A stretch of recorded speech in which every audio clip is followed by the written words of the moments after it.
Les damos la bienvenida pues a esta serie de pláticas que estamos teniendo aquí en la página de Jaguar Turístico. Mi nombre es Fernanda Coronel y junto con Balan Ventura, bueno, somos los directores generales de esta plataforma.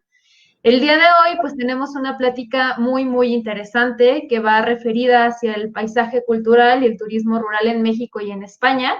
Para eso pues nos acompaña por aquí mi amigo y compañero Enoc Villaseñor. Él es ingeniero en recursos naturales renovables, egresado de la Universidad Autónoma de Chapingo. Y bueno, él ha trabajado en la Asociación Civil Conselva Costas y Comunidades en Sinaloa, con trabajos de manejo de cuencas y desarrollo rural. Y actualmente está estudiando la maestría en Geografía Ambiental en el Centro de Investigaciones de Geografía Ambiental en el SIGA, perteneciente a la UNAM en la ciudad de Morelia. Y bueno, pues el día de hoy justamente surge la idea de poder estar hablando acerca de una de las categorías del turismo que seguro ha sido más sonado durante estos días, que es el turismo, pues el turismo rural, que como a unos grandes rasgos podemos hablar que pues tiene como finalidad el poder estar interactuando con la vida rural, conocer acerca de las tradiciones y la forma de vida de la gente y de los atractivos que se encuentran pues justamente en los espacios naturales. Yo platicaba con Enoc que pues la Organización Mundial del Turismo hace como una serie de categorías muy grandes acerca de la propia clasificación, pero cada país pues va estipulando cuál es la clasificación que más le conviene. En este caso para México, el turismo rural entra en la categoría del turismo de naturaleza y que tiene pues además como ciertas actividades exclusivas, ¿no? Que podemos estar hablando de talleres gastronómicos, elaboración de artesanías, experiencias místicas, cuestiones acerca de medicina tradicional. Entonces, pues hay como una serie de actividades que están desarrolladas a eso. Hola, Balam, bienvenido. Ya te había presentado por ahí también.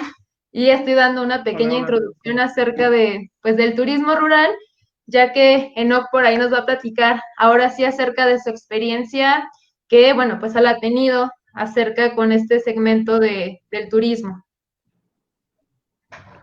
Hola Enoch, pues te escuchamos y al final ahí platicamos un poquito y pues esperemos lo disfrute toda la comunidad. Sí, hola Balam, hola Fer, pues me da mucho gusto estar aquí con ustedes, ¿verdad? Compartiendo este ratito. Sí, lo que le comentaba a Fer es, bueno, hace algún tiempo, eso fue en el 2012, tuvimos junto con otros amigos de la carrera la oportunidad de hacer mis prácticas profesionales en una cooperativa de la comunidad valenciana que se llama Mas de Noguera. A partir de ahí fue, pues yo creo que mi primer acercamiento con el tema del turismo rural y pues ya con el tiempo hemos tenido la oportunidad también de trabajar en otras áreas, ¿no? Como es áreas naturales protegidas, manejo de cuencas, desarrollo rural y en general cosas que tienen que ver con el desarrollo rural. Ahora bien, como comentaba Fer, pues el turismo rural ahorita es muy importante, se está poniendo muy de moda y bueno, no es algo nuevo, no es algo que apenas lo estemos descubriendo, ¿no? Sino que hay mucha gente trabajando desde hace muchos años en este aspecto. En especial, le titulamos el paisaje cultural, el turismo rural en México y en España. Pero yo quiero hacer una precisión. No voy a generalizar en cuanto a todo lo que es España, ¿no? Voy a realmente hablar de lo que yo conocí, del proyecto que yo conocí y bueno, hacer unas observaciones acerca de lo que es mi opinión, pero no puedo generalizar porque no conozco todo España y no soy experto en turismo. De hecho, no, perdón, ahorita que estás hablando de que es tan importante el poder tocar el tema del turismo rural hoy en día, pues justamente esto, ¿no? El por qué hablar acerca del turismo rural. Creo que justo hoy en día y a partir de lo de la pandemia, pues una estrategia que ha sido implementada, y voy a hablar acerca de México, ha sido el poder promover el turismo en espacios rurales, el turismo en espacios naturales, el turismo en pueblos mágicos, ¿no? Para poder alejar un poquito, pues como toda esta carga turística que ha sido dada en espacios de sol y playa, en estos destinos, pues que ya conocidos, ¿no? Hablando de Cancún, hablando de Ixtapa, Puerto Vallarta, Acapulco. Entonces, pues dar la oportunidad también a destinos que están enfocados, pues también hacia otros segmentos y que ofrecen también, pues otras actividades, ¿no? Sin embargo, pareciera a lo mejor también como una lista de buenos deseos el poder decir que de pronto se va a reactivar la economía y que de pronto los visitantes pues van a tener la mirada hacia esos destinos, cuando la oferta pues está bien enfocada todavía hacia los destinos de sol y playa, ¿no? Entonces, pues también una de las grandes preguntas y que con la que me gustaría comenzar esta charla es, en realidad nosotros, ¿tú crees que estamos preparados para poder estar hablando de hacer este desarrollo del turismo rural, ¿no? Entonces, tú ya viviste una experiencia que fue en España, pues vives actualmente en México y estás viviendo esta situación, entonces, pues, ¿cuáles como que son las perspectivas, no? Híjole, bueno, yo creo que hay mucha gente trabajando en proyectos de desarrollo de turismo rural en México desde hace mucho tiempo, desde hace décadas. Al igual en España, el proyecto de Mas de Noguera, ellos empezaron en 1989. Entonces, hay muchos empresarios, emprendedores, cooperativas, gente que está haciendo trabajos por su cuenta, que tienen muchísima experiencia y muchos años trabajando en esto. Sin embargo, yo creo que de momento decir que el turismo debe de enfocarse a nivel, bueno, el turismo rural debe de ser una prioridad, es un reto muy grande, porque creo que todavía nos hace mucha falta aprender muchas cosas y hay muchos retos que ahorita los vamos a ir platicando a lo largo de la charla. Y principalmente yo creo que el reto más grande es hacer un turismo que sea sustentable, que sea integral y que no sea nada más cada quien por su lado o que nada más sea ir a ver la naturaleza, simplemente que sí es de las cosas más importantes, pero que en realidad hay todo un contexto muy grande en el ambiente rural y un problema muy fuerte que se ha venido dando a través de los últimos años con la globalización de pérdida de los valores culturales. Entonces, el concepto de paisaje cultural creo que es muy importante que se debe empezar a tomar en cuenta para para aterrizar proyectos que sean integrales y que sean pues más en un contexto. Oye, Enoch, entonces, si nos puedes definir justo, pues, este concepto de qué es el paisaje cultural en un espacio rural para la realización de actividades turísticas. Sí, mira, esto del paisaje rural, pues como todo, no tiene muchísimo estudio detrás, mucha gente que ha estado desarrollando el concepto y bueno, nada más voy a hacer como una mención en general, ¿no? Y se puede entender como la interacción de la cultura y el entorno natural a través del tiempo, ¿no? Cuando tú te paras en un lugar, estás viendo un paisaje, estás viendo montañas, estás viendo bosques, ríos, lagos. En realidad, lo que tú estás viendo es el resultado de la acción de un grupo humano a lo largo de toda una historia. Y ahí hay desde las formas de aprovechamiento agrícola, la ganadería, las historias que se cuentan, las leyendas, la comida, la música, todo está ahí y es una interacción de estos aspectos con lo que había originalmente, que era una porción de la tierra o un espacio natural, ¿no? Y en realidad, casi en todo el planeta, no hay lugares que sean realmente prístinos. En ecología es a lo que le llaman, o lo que, sí, lo que coloquialmente como, conocemos como lugares vírgenes, pues, pues realmente no lo son tanto, ¿no? Casi todo el planeta ha sido intervenido históricamente por la especie humana y lo que vemos pues, es el resultado de esa interacción. Entonces es un concepto integrador. Sí, pues fíjate que, por ejemplo, yo cuando mi tesis de maestría la estoy haciendo con cuestiones relacionadas al turismo de naturaleza y hay algunas cosas de turismo rural que estoy abordando también.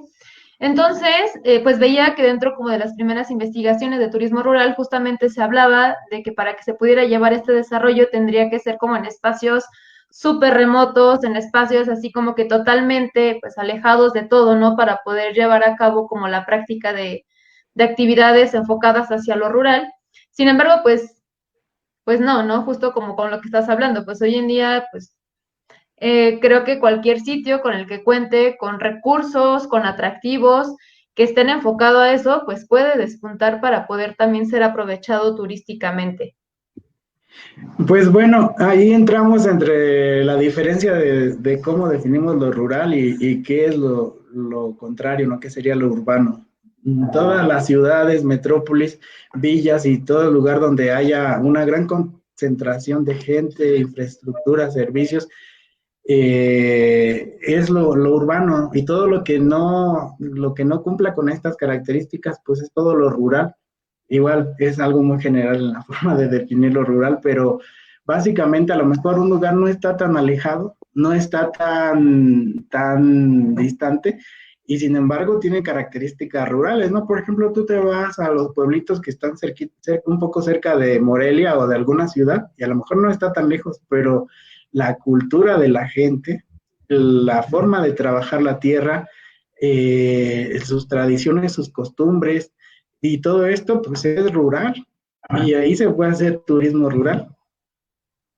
Entonces, bueno, como que me gustaría si nos pudieras platicar un poquito acerca del lugar en donde tú estuviste trabajando, cómo llevan a cabo pues la práctica del turismo rural, también para podernos pues dar como un contexto de cómo es manejado con una visión eurocentrista a una visión ya acá de Latinoamérica, ¿no? Porque por acá tenemos seguidores que son principalmente de América Latina, entonces pues, nos gustaría, perdón, conocer como, pues, cuál es la experiencia en Europa y cuál es y cómo se vive la experiencia de un turismo rural en México y América Latina.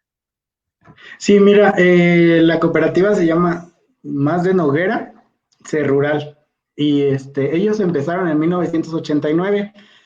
El contexto en el que ellos empezaron fue, la verdad, bien complicado porque estaba España en proceso de adhesión a la Unión Europea.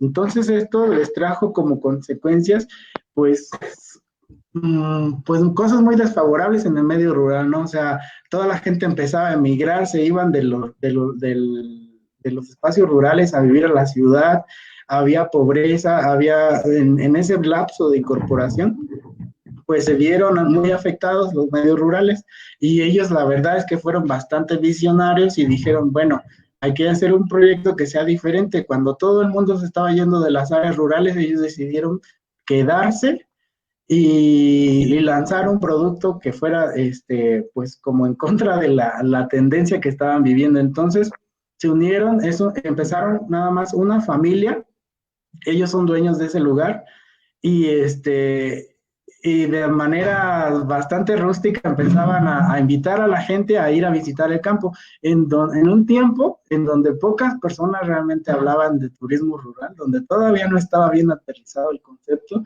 donde todavía había mucha incertidumbre de qué era lo que iba a pasar, pues tuvieron la visión de crear un lugar y actualmente se dedican a muchas cosas. Es un centro bastante integral, hacen educación ambiental, llevan grupos de niños de escuelas todo el verano, están ahí, hacen senderismo, tienen agricultura ecológica en 300 hectáreas, tienen vacas, ovejas, gallinas ponedoras, ocas, patos, ellos producen sus propios alimentos, la mayoría, y reciben a todo tipo de visitantes, desde alguien que va pasando por el sendero, porque allí están inmersos en una red de caminos medievales que todavía funcionan, o gente que llega como familia a pasar un fin de semana, o los grupos de estudiantes, la gente que va a hacer su servicio social o estancias o simplemente voluntariado, o bien incluso organizan eventos como congresos, ¿no? O sea, llega un grupo de 80 personas y hacen ahí su congreso. Cuando yo estuve era un congreso de la Asociación de Estudios Geoambientales. O llega gente de todo tipo. Entonces, son muy abiertos a realizar mucho tipo de actividades, pero siempre están enfocados en la ecología, agricultura ecológica, la valoración del medio ambiente, el rescate de los saberes tradicionales, las formas culturales, la gastronomía, y también aprovechan todo el contexto local, porque ahí a los alrededores se llevan a cabo fiestas. Bueno, es un ir y venir de gente. Es muy exitoso el centro y la verdad es que les va bastante bien. A diferencia, yo un poco lo que siento o percibo un poco en cuanto a los proyectos muchas veces de turismo rural que he visto aquí en México es que se enfocan en una sola cosa a veces. Es decir, hay gente que dice, bueno, nosotros tenemos cabañas y puedes venir y rentarla. Y hay otros que dicen, bueno, nosotros hacemos senderismo. Y, y bueno, entonces yo creo que hace falta un proyecto, bueno, sí, seguro que sí los hay, pero a lo mejor yo no los he conocido, pero siento que el potencial del turismo rural son proyectos que realmente valoren el paisaje cultural de una manera bien integral y que aprovechen todas las oportunidades y potencialidades que tienen estos lugares. Sí, creo que acá en México más bien hablar acerca como de centros integrales sería más bien hablar como de la creación de las propias cooperativas, ¿no? Que están manejando la actividad, pues la actividad turística en donde pues pueda ser integral que la persona que hace el tour, que la persona que tiene el taller de artesanías, que la persona que hace tal o cual actividad, ¿no? Entonces, creo que para México más que pensar como en estos centros, centros integrales, pues sí es más pensar como en la creación de estas cooperativas. Perdón, Balán, ibas a decir algo. Sí, preguntarle, ¿no? ¿Qué modelo que se practicaba en Europa, bueno, precisamente en España, lo podríamos enfocar en América Latina, no solo en México, ya sea que, pues, Colombia, Perú, Costa Rica, por decir algunos países de Latinoamérica, tienen un paisaje cultural, pues, bastante amplio, ¿no? Digamos, ahora tiene que ver mucho el cómo se conozca el paisaje a través de las redes sociales, ¿no? Vámonos un poquito adelantados.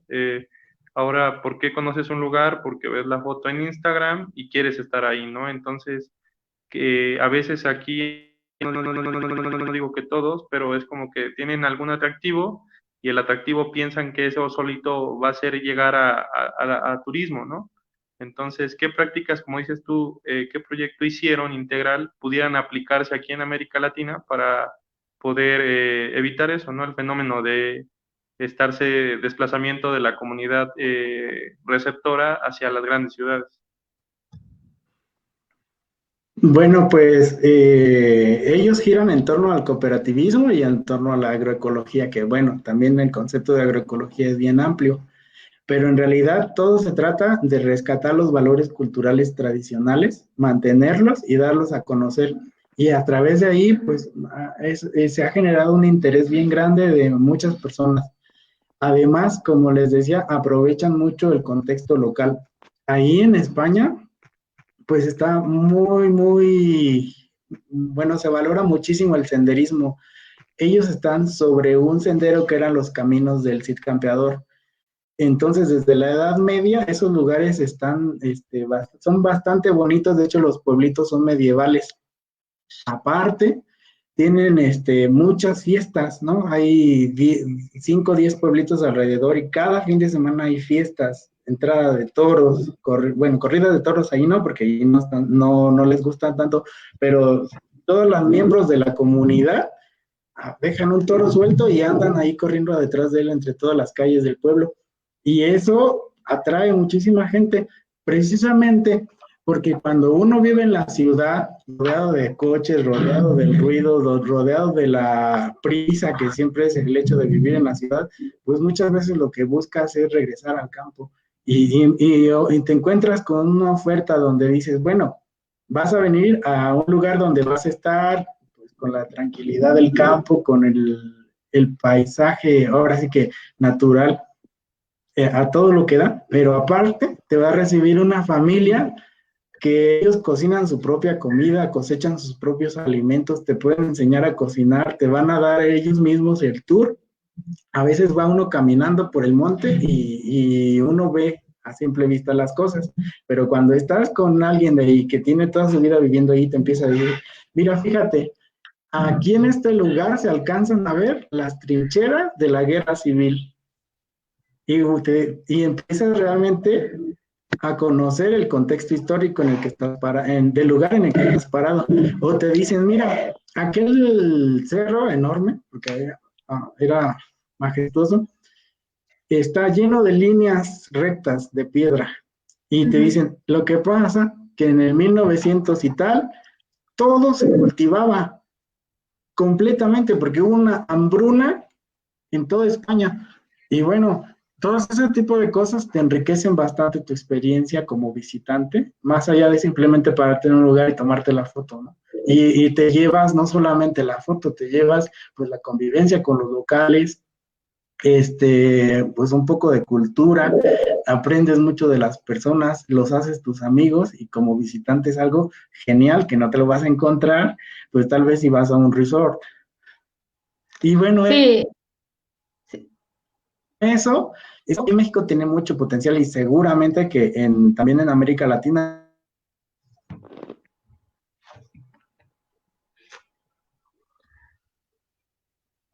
Se quedó hola, congelado. Enoch. Ajá. Bueno, ahorita en lo que Sí, ya llega puedo.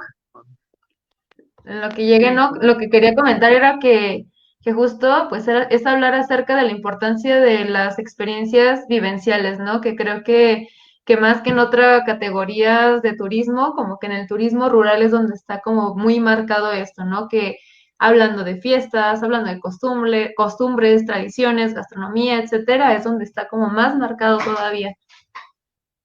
y más que nada que los profesionales del turismo que se dediquen a las actividades turísticas se acerquen con verdaderamente gente que sea experta en poder hacer proyectos de un índole serio. ¿A qué me refiero? Que hoy en día existen muchísimas personas que se hacen llamar expertos porque así lo hacen llamar. Yo te aseguro que con marketing digital y tu paisaje cultural va a ser todo un éxito tu atractivo turístico, ¿no? Entonces, el hecho de que sepas qué es un marketing no te Perdón, garantiza exitoso el trabajo, ¿no? Entonces, yo creo que decirle a los profesionales que tengan cualquier actividad turística, pues que se acerquen con personas que verdaderamente hagan estudios, que se enfoquen en el trabajo de campo. Entonces, yo creo que eso es parte de lo que también Enoch nos podría seguir contando. Te perdimos un ratito, Enoch. perdón, no sé qué pasó por ahí, yo creo que el internet. No te preocupes. Adelante. ¿En qué estábamos, perdón?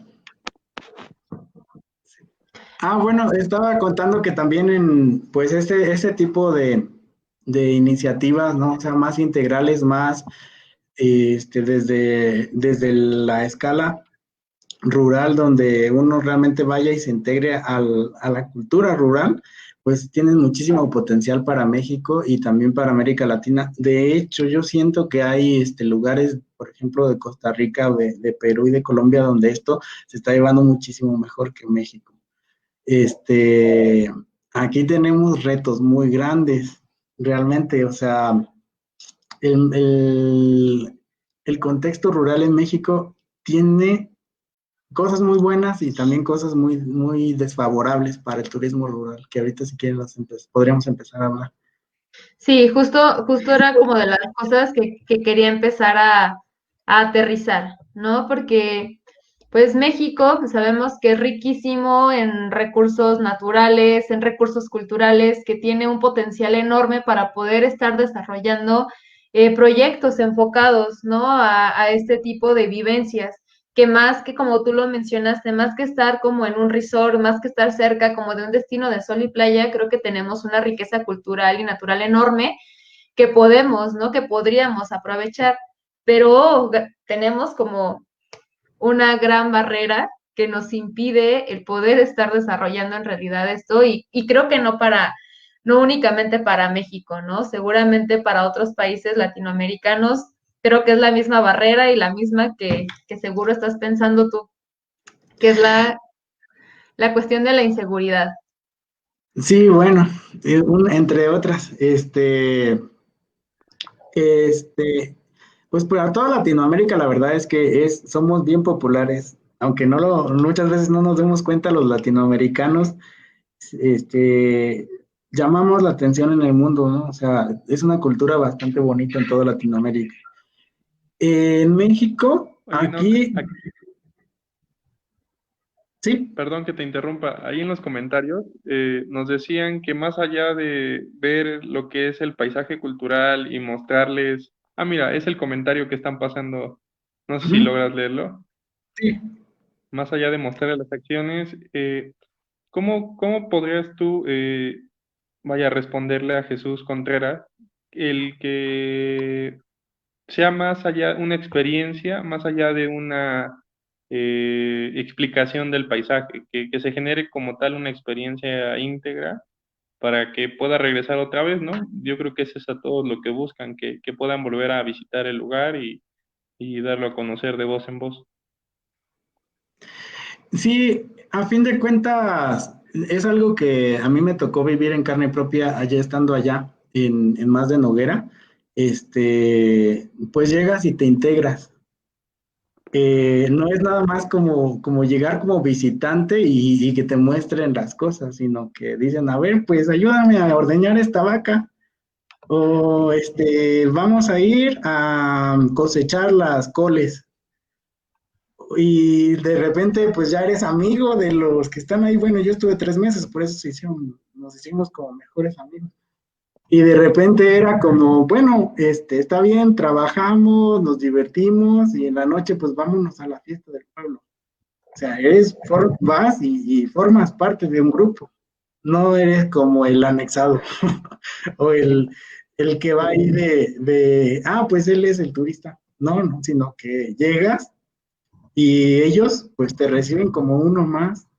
Y eso es algo bien bonito, que la verdad es que a lo mejor no toda la gente, porque muchas personas tienen otros gustos y otras formas de entender lo que es ir de turista, pero pues para muchos otros sí es más valioso que simplemente ir a ver. Y más que nada porque, bueno, Sí, los latinos tienen o tenemos, pues ese tacto, ese sabor, no sé cómo decirle, que hacemos sentir a la gente como en casa, ¿no? Entonces, yo creo que es punto a favor acerca de todos los que prestan servicios turísticos, que los hagan parte de la experiencia, ¿no? Que solamente sean el cliente, que sean el visitante. sí, y bueno, yo también tenía mi prejuicio de pensar que a lo mejor pues nosotros como latinos somos más cálidos, más abiertos y todo, pero cuando estuve allá la verdad es que no se quedan atrás los españoles. Bueno, en mi experiencia fue muy gratificante eso, ¿no? O sea, saben ser muy buenos, bueno, saben recibir muy bien a la gente. Sí, muy buenos anfitriones, exactamente. Y bueno, regresando un poquito en cuanto a los desafíos que tiene el turismo rural aquí en México, por eso al principio como que hablaba de un contexto del medio rural, ¿no? O sea, a nivel mundial, la globalización está cambiando la cultura rural. A nivel mundial, bueno, en España, a ellos con la Unión Europea, cuando entraron a la Unión Europea, pero en México, por ejemplo, cuando México entró al Tratado de Libre Comercio con América del Norte, esto implicó como dos vertientes, ¿no? Por un lado hubo las regiones que se incorporaron rápidamente, pero esto los llevó hacia la modernización, hacia la visión empresarial de la producción y se fueron perdiendo los valores tradicionales en esas zonas. Así como que también entraron las grandes transnacionales a manejar toda la producción y se iban perdiendo, se han ido perdiendo mucho los sistemas tradicionales. Y bueno, eso tiene sus ventajas también porque se han generado muchos empleos. Pero en otros lugares, en otras zonas, han quedado zonas completamente marginadas donde no producen nada que se pueda exportar, donde hay mucha pobreza. Y a través de estas diferencias, estas desigualdades, pues han ido surgiendo problemas sociales e incluso, pues por ahí entra también la parte del crimen doméstico. Nosotros tenemos un problema muy, muy grave de inseguridad. Enoch, hola. Nos fue un poquito. Otra vez se congeló. Bueno, nos estaba hablando un poquito acerca como de los retos que tenemos acá en México y en América Latina en general, como para el poder desarrollar actividades de turismo rural. Entonces, ahora sí, una de ellas era la inseguridad y otra cosa de lo que nos ibas a decir. Sí, bueno, una disculpa por el internet, pero ya estoy de vuelta. Pues las desigualdades, la pobreza, la falta de capacitación de las personas en las zonas rurales, muchas veces es gente que no ha tenido la oportunidad, a lo mejor los propietarios de las tierras y los que viven ahí no han tenido la oportunidad de estudiar a lo mejor el bachillerato, una carrera técnica, una licenciatura. Es una diferencia muy grande porque en España yo a la mayoría de las personas que conocí pues tienen el acceso a toda esta formación. Y acá, pues, en un contexto de pobreza y desigualdad, pues, muchas veces la gente no tiene las capacidades para emprender, o si lo hacen, pues, les cuesta más trabajo.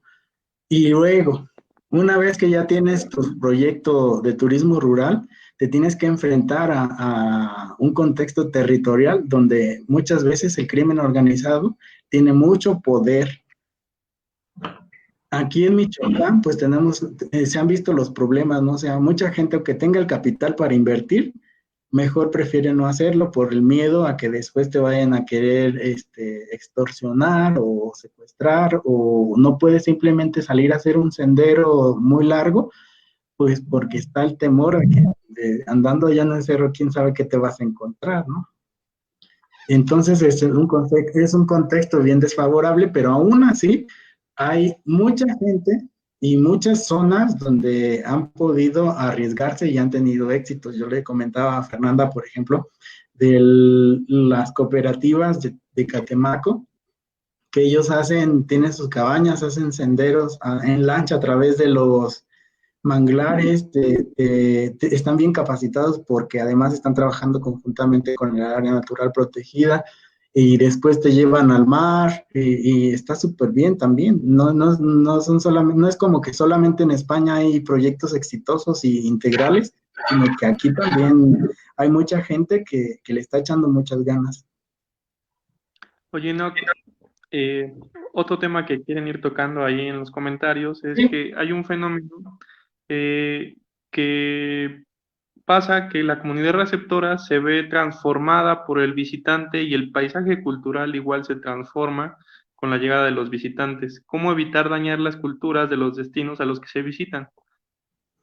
Yo creo que esto tiene que ver, tal vez, no solamente con eso, sino también tiene que ver mucho con la capacidad de carga del sistema, ¿no? O sea, híjole, aquí en Pátzcuaro, por ejemplo, y toda la región del lago de Pátzcuaro es muy famoso a nivel mundial por el evento del Día de Muertos.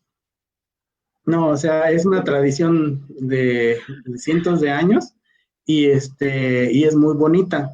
Pero cuando ya tienes a miles de personas apretadas y todos quieren entrar al panteón en la noche, donde ya nadie cabe y la gente, las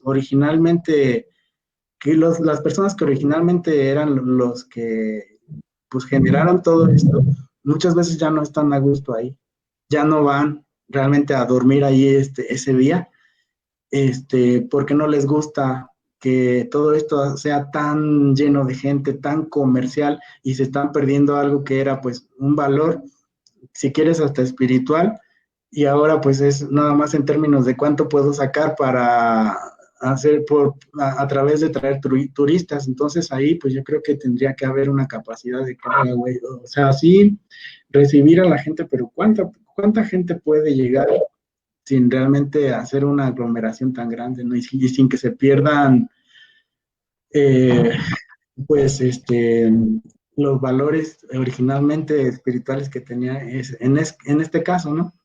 Y en el caso de, bueno, en el Más de Noguera ellos lo que sí reciben mucha gente, pero han adecuado el lugar, ¿no? O sea, sí siguen viviendo ellos ahí en sus casas, que eran originalmente las casas, pero también construyeron un lugar donde hay muchas habitaciones, donde hay muchas cosas y sí se pueden convivir. Pero obviamente si empezaran a poner muchísimos más de Noguera así repetidos en todos lados, pues sí se iría empezando a deteriorar el paisaje, ¿sí? Y entonces ya perdería su valor que originalmente tiene. Entonces ahí entra otra escala, que es el ordenamiento territorial. Eh, tenemos un territorio, ya sea un municipio, un ejido, una comunidad, lo que quieras, pero tenemos que determinar en qué espacios se pueden hacer las cosas y dónde se debe ir respetando pues los usos originalmente, ¿no? Dónde hacer la agricultura, dónde hacer el aprovechamiento forestal, dónde hacer el turismo. Entonces, tiene que haber un marco institucional y un marco, pues, legal que te permita hacer este ordenamiento territorial. Desgraciadamente en México, aunque sí tenemos el marco institucional y marco legal, en muchos lugares todavía no se instaura como tal sus propios ordenamientos territoriales. Y hay otros lugares donde, aunque existe el ordenamiento territorial, muchas veces no se respeta y tenemos problemas porque la Semarnat regula la realización de los ordenamientos, pero luego la Profepa, que es el de orden judicial, no tiene la capacidad para estar monitoreando que se respeten los mapas, que se respeten los usos de suelo que están determinados y que además tienen que estar delimitados en función de lo que la gente quiere y un consenso, un acuerdo entre la conservación del paisaje y también el uso que la gente quiere, porque hay veces que todos dijeran, no, yo quiero cultivar aguacate o yo quiero hacer agricultura, y le dices, es que tenemos que llegar a un punto medio, porque tiene que haber la conservación del paisaje, pero también que tú puedas aprovechar tu tierra. Y hay, bueno, por ejemplo, pongo o cito el ejemplo de su tierra de ustedes dos, de Fernanda y tuyo, ¿no? Que hace unos años fue sonado el tema de que por qué cambiaban el paisaje, digámoslo así, cultural, los productores de aguacate, ¿no?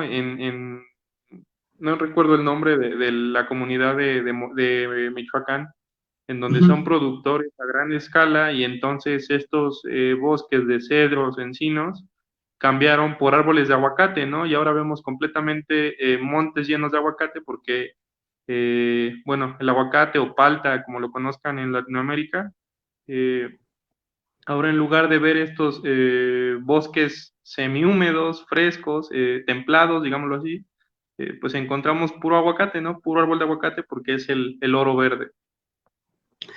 Pues mira, mi tesis que estoy haciendo para la maestría es determinación de aptitud para el cultivo de aguacate y conflictos de uso de suelo. De hecho, bueno, tengo que trabajar mucho todavía eso, pero he estado leyendo al respecto y es muy complejo, pero en general, en términos generales, todo empezó con el Tratado de Libre Comercio. Desde antes ya se estaba produciendo aguacate en Michoacán y es un producto muy saludable, la gente le encanta el aguacate, de hecho en Estados Unidos cuando se hace el Super Bowl, todo el mundo está comiendo guacamole. Pero cuando empezó el Tratado de Libre Comercio y se abrieron las puertas para la exportación, el precio del aguacate subió muchísimo. O sea, es uno de los productos más rentables y aquí en la región se producen 3 cosechas al año. Entonces, alguien que tenía ingresos ahí como que sobreviviendo con el maíz que valía en aquel tiempo 2 pesos el kilo, de repente tenía la posibilidad de poner una huerta de aguacate y ganar 300,000 pesos a lo mejor por hectárea. Y empezaron a ver, pues que les convenía más económicamente cultivar aguacate, pero entonces no les importó que no se mantuvieran los sistemas de producción tradicionales como la milpa. Entonces, por un lado, y después cuando se acabaron todas las tierras de milpa de agricultura tradicional, pues dijeron queremos producir más porque el mercado a nivel mundial nos lo está demandando y están dispuestos a pagar muchísimo más. Y entonces dijeron, bueno, es un decir, ¿no? Pues muchas personas que eran dueños de bosques dijeron, pues yo del bosque a lo mejor no me da tanto, pues lo voy a talar y voy a poner una huerta. Entonces es un ejemplo bien claro de cómo la globalización está cambiando el paisaje a nivel local. El mercado te exige, bueno, te paga bien por el aguacate, pues entonces hay que producir aguacate. Y entonces no solamente se están perdiendo los árboles, los pinos, los bosques, también se están perdiendo la cultura agraria tradicional y ahora todo es empresarial, todo está súper modernizado, súper mecanizado, incluso las grandes transnacionales ya tienen mucho poder a nivel de la cadena comercial y están situadas en cada uno de los puntos de producción y realmente ellos, los transnacionales, los capitales, están realmente obteniendo los mayores beneficios económicos. Ellos se quedan con casi todo y los pequeños productores no pueden competir tan fácilmente. Por eso, y volvemos al turismo, por eso la diversificación productiva ha sido una de las estrategias que se han venido comentando y hablando a nivel mundial para poder hacer frente a todos estos desafíos que nos impone la globalización. Entonces tú como campesino, pues a lo mejor te va bien con el aguacate, pero tú también tienes la oportunidad de conservar los sistemas tradicionales, de entrar en una dinámica agroecológica y de tener ganancias extra con el turismo rural. Sí, es que justamente el turismo rural, como que en su esencia o como en sus inicios y como los objetivos que busca, pues es justamente integrarse a las comunidades como una actividad adicional. O sea, el turismo rural, perdón, no busca como reemplazar las actividades primarias para que esas comunidades únicamente se dediquen a la actividad turística, sino que pues es justamente como algo adicional, es un ingreso adicional, porque tampoco no vamos a comparar cuánto están ganando por hectárea, en este caso de los aguacates, al ingreso que pudieran recibir por la actividad turística, ¿no? Pero también van a haber sitios en donde el turismo, pues fundamentalmente, pues va a ser como la principal actividad, pues económica, ¿no? Pero en este caso sí, únicamente se verá como una actividad complementaria. Sí, y además, yo creo que hay que resaltar mucho la necesidad de que sean proyectos integrales. O sea, durante mucho tiempo, yo un tiempo trabajaba en la CONAFOR y a través de la ley había una sugerencia de desarrollo empresarial donde ellos ayudaban a la gente a hacer proyectos productivos y entonces cuando se hablaba de turismo o turismo en las zonas forestales, lo único que constaba era pues darles dinero para que hicieran unas cabañas. ¿Y qué pasaba? Pues que era solamente la cabaña y a la gente pues no le daban una capacitación, no había algo más allá que solamente ofrecer el servicio de rentar la cabaña y pues entonces no estamos hablando como tal de un proyecto integral. Entonces, muchos de esos proyectos pues no les fue tan bien, precisamente porque yo creo que el potencial, el valor más grande que se puede aprovechar es el paisaje cultural y tiene que ser de una manera integral y tiene que haber las actividades, pues rurales que implican toda una cultura, desde cómo labras la tierra, cómo produces, cómo comes, ¿no? O sea, todo eso. Y es algo que a mí sí me gustó mucho. Por ejemplo, como les comentaba allá en el Más de Noguera, ahorita me estaba acordando porque, Fer, tú me comentabas que una cosa es todas las actividades de playa y otra cosa es el turismo rural. Pero a ver, tenemos, por ejemplo, la reserva de la biosfera de Celestún en Yucatán, Siancán y un pueblito que se llama Cisal. Son lugares rurales, o sea, pueblitos completamente en condiciones rurales, pero con playa en el Caribe. Entonces, pues obviamente también ahí yo creo que hay mucho potencial y de hecho sí ahí se están dando cooperativas que ofrecen servicios bastante integrales, desde los senderos en lancha, senderos caminando, el hospedaje, la comida, todo, las actividades del pueblito y está bastante bien. Pero es que también justamente, aunque estos, como mencionas, aunque estos pueblitos estén en playa, creo que también una de las características como muy importantes de los destinos de sol y playa es qué es lo que hace el visitante con su tiempo libre. ¿No? Ah, O sí, claro. sea, hablando acerca de que voy a hacer actividades recreativas, como involucrarme como a las actividades de la comunidad rural, o voy a estar únicamente haciendo pues actividades de ocio, ¿no? En estos destinos de sol y playa, que ya tienen los resorts, que ya tienen pues básicamente estos paquetes todo incluido, ¿no? Entonces, creo que también va más a qué es lo que hace el visitante con su tiempo libre en un destino específico. Claro.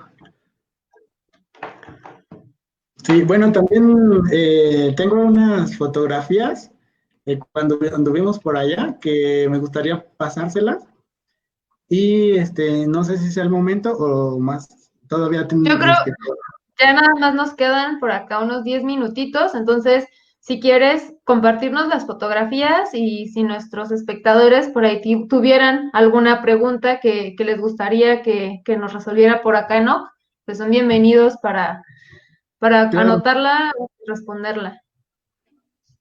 ¿Sabes qué preguntaban, Enoch? Perdón, sí, mucha, mucha gente desconoce, bueno, vi un comentario que decía que si creías que debería de existir un marco legal en el cual regule, ajá, ¿crees que debería existir alguna norma que regule las prácticas o si ya existen y no las conozco? Yo creo que todo debe haber un ámbito legal, ¿no? Aunque no lo conozcamos, debe de existir. Y si no existe, pues se debe de trabajar o legislar para poder crearlas, ¿no?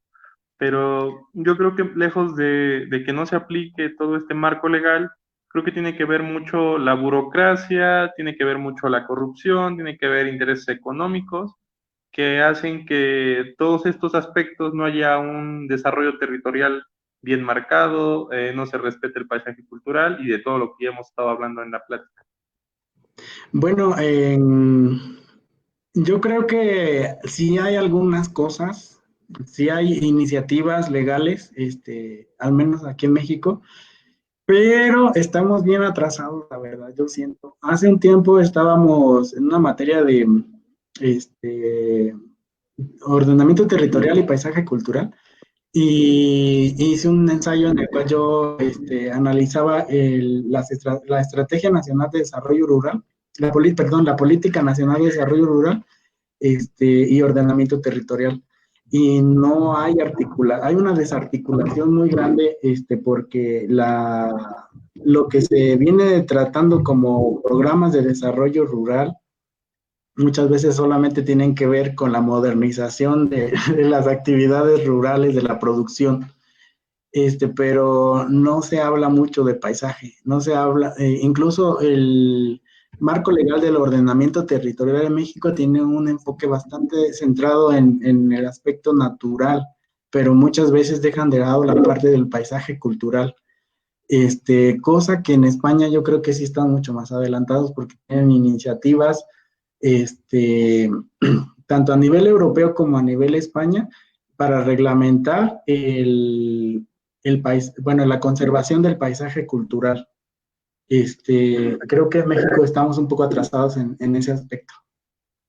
Creo que, no, creo que es una desigualdad tanto en todo México como en toda Latinoamérica. ¿Y esto por qué no? Para no adelantarme más a tu tiempo.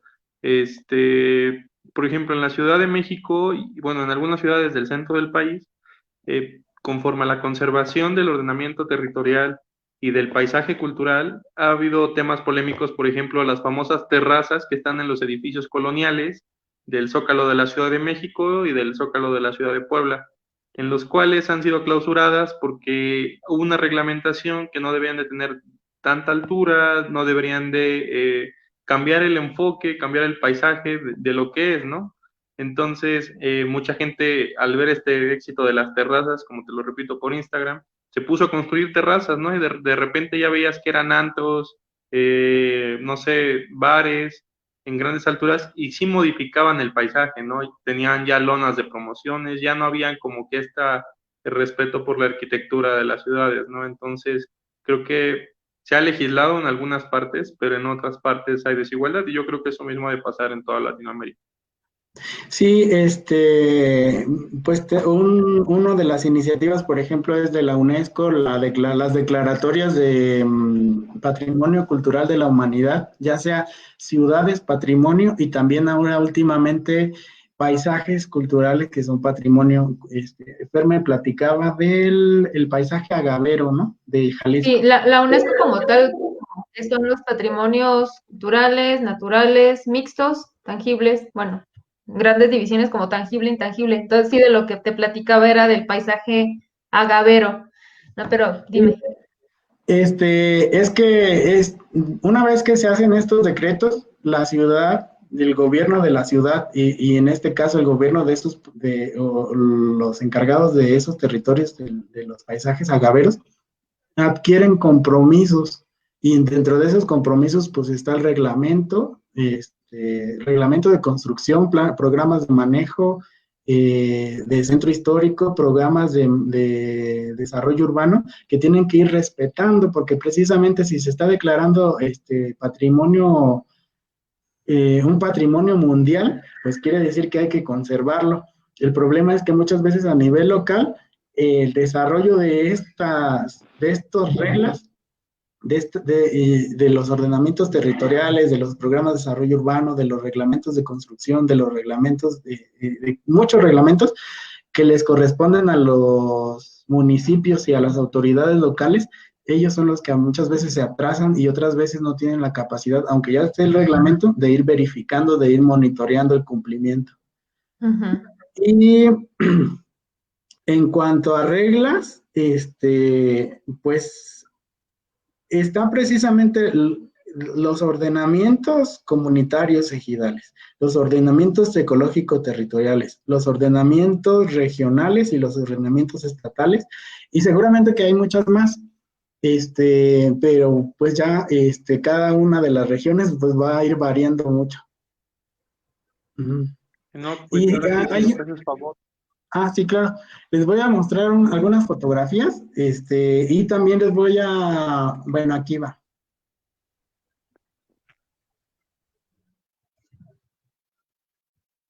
No sé si ya la están viendo, ¿verdad? Ya. Sí, ahí está.